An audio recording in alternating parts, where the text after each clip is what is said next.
માહિતી ક્યારે તૈયાર થાય છે? પ્રોસેસ ડેટા દ્વારા. બૌદ્ધિક સર્જનના હકો કોનો અધિકાર છે? રજૂ થયેલ વિચારો માટે જવાબદાર. ઇન્ફોર્મેટિક્સ પદ કોને આપ્યું? ચેન્ય અને ગિલરારી પાર્કી દ્વારા. પ્રત્યાનો ઉદ્ભવ છે જ્યારે મેસેજ, એન્કોડર, ચેનલ, ડીકોડર અને રિસિપ્શન હોય.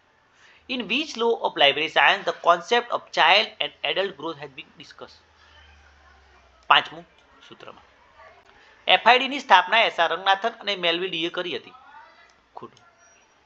ગ્રંથાલય શાસ્ત્રમાં ભારતમાં પ્રકાશિત પ્રથમ ગ્રંથનું નામ? હિન્ટ્સ ઓન લાઇબ્રેરી એડમિનિસ્ટ્રેશન. નીચેનાને જોડો.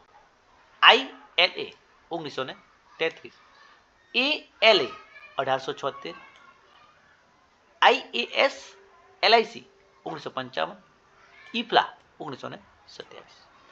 રિસોર્સ શેરિંગને ગ્રંથાલયમાં મૂળ કેવી રીતે ઓળખાતો હતો? ગ્રંથાલય સહકાર દ્વારા.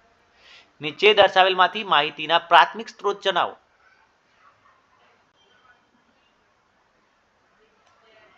હસ્તપ્રતિ. કોન્કોર્ડન્સ એટલે ગ્રંથ અથવા કર્તાની કૃતિની અકાદમિક નીતિ. ઇન્ડિયા અ રેફરન્સ મેન્યુઅલ શું છે? વાર્ષિકી. વર્લ્ડ ઓફ લર્નિંગના પ્રકાશકનું નામ? યુરોપા પબ્લિકેશન. ઇન્ડિયન સાયન્સ એબ્સ્ટ્રેક્ટના પ્રકાશક? ઇન્સ્ટોક. ઈમેલ સૌથી ભરોસાપાત્ર પ્રત્યાયનનું સાધન? સાચું. એસડીઆઈ સેવા અને સીએસ બંને વિભિન્ન સેવાઓ છે. સાચું. કેમિકલ એબ્સ્ટ્રેક્ટનું પ્રકાશન? American chemical society. ઓપેકનો અર્થ? Online public access catalogue. Lexicography પદ કોની સાથે સંબંધ ધરાવે છે? શબ્દકોશનું સંચાલન. યાદીને જોડો. પુસ્તકો ઔપચારિક. કોન્ફરન્સ કાર્યવાહી પ્રાથમિક. ડિરેક્ટરી ત્રીજી પંક્તિ. સમાલોચના દ્વિતીય પંક્તિ. ડાયલોગ શું છે? ઓનલાઈન સેવા. સૌ પ્રથમ 1901માં વર્ગીકરણના સિદ્ધાંતોને વ્યવસ્થિત કરવાનો પ્રયત્ન અને વિશિષ્ટ નિર્દેશિકાની હિમાયત કરનાર વર્ગીકરણકારનું નામ શું છે?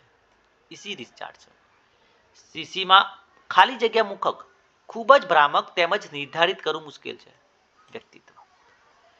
The system for the international communication format for the exchange of catalog data is known as ISBD. સૂચિના ડેટાના વિનિમય માટે આંતરરાષ્ટ્રીય પ્રત્યાયન માળખા માટેની પદ્ધતિ નીચેના પૈકી કઈ એક છે? ISBD. ક્રમબદ્ધ નિર્દેશિકા કોની સાથે જોડાયેલ છે? JEL ફેરાર. કેટલોગ ઇન પબ્લિકેશન ને પ્રીનેટલ કેટલોગી પદ તરીકે કોને પ્રયોજ્યું? એસઆર રંગનાથન. ગ્રંથાલયના સક્રિય સંગ્રહની પુનઃ પ્રક્રિયા કઈ પ્રક્રિયાને આધારે કહેવામાં આવે છે? Principal of osmosis. નીચે દર્શાવેલ પૈકી કોઈ એક ગ્રંથાલય વિસ્તરણ પ્રવૃત્તિ તરીકે ઓળખાતી નથી. ગ્રંથાલય ભવન વિસ્તરણ.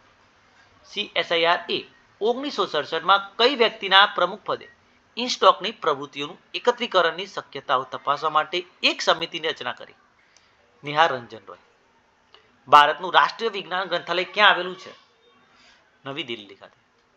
રાજા રામમોહન રાય લાઇબ્રેરી ફાઉન્ડેશન કયા વર્ષમાં સ્થપાયું? 1972. એમબીઓનો વિભાવના કોને આપી? પીટર ટકર. ઝીરો બેઝ બજેટ એટલે આવક અને ખર્ચ વચ્ચેનો શૂન્ય તફાવત. પટ એ પ્રોગ્રામ એક્સપોર્ટ રિવ્યુ ટેકનિક માટે છે. ખોટું. વિશ્વમાં ગ્રંથાલય તત્વની પ્રથમ શાળા કયા વર્ષમાં શરૂ થઈ? 1887. ડેટાના ઝડપી પ્રત્યાયન માટે ખાલી જગ્યાનો ઉપયોગ થાય છે? Optical fibre. સંગ્રહ ક્ષમતાના આધારે ચડતા ક્રમમાં ગોઠવો. પ્રથમ છે ફ્લોપી ડિસ્ક, પછી સીડી રોમ, મેગ્નેટિક ડિસ્ક અને મેગ્નેટિક ટેપ. ભારતની વિજ્ઞાન અને ટેકનોલોજી માટે રાષ્ટ્રીય માહિતી પદ્ધતિ ખાલી જગ્યા કાર્યક્રમની ઉપજ છે. યુનિસિસ્ટ. પરિકલ્પના એટલે પ્રશ્નનું પ્રયોગાત્મક સમાધાન. ક્રેનફિલ્ડ સ્ટડીઝ એ ખાલી જગ્યાનું ઉદાહરણ છે. Experimental research. જ્ઞાન એટલે ખાલી જગ્યા માહિતીનો સમૂહ. અવ્યવસ્થિત. પ્રત્યેક સ્થળે એમ્પિરિકલ રિસર્ચ એક સરખું પરિણામ આપે છે. સાચું. નિકનેટ કાર્યક્રમના પુરસ્કર્તા કોણ છે? ભારત સરકાર. IBM stand for the. IBM નું પૂરું નામ ઇન્ટરનેશનલ બિઝનેસ મશીન. ગ્રંથાલય વ્યવસ્થામાં નીચેનામાંથી અંકિત રેખાઓ સ્થિત છે. નાયબ ગ્રંથાલય અને જુનિયર ગ્રંથાલય મદદનીશ. નીચે દર્શાવેલ પૈકી કયું પ્રાથમિક રીતે શૈક્ષણિક હેતુ માટેનું નેટવર્ક નથી? નિકનેટ. જોડની જોડ. સીસી ક્યારે? 1933. ડીડીસી ક્યારે? 1876. Subject classification 1906.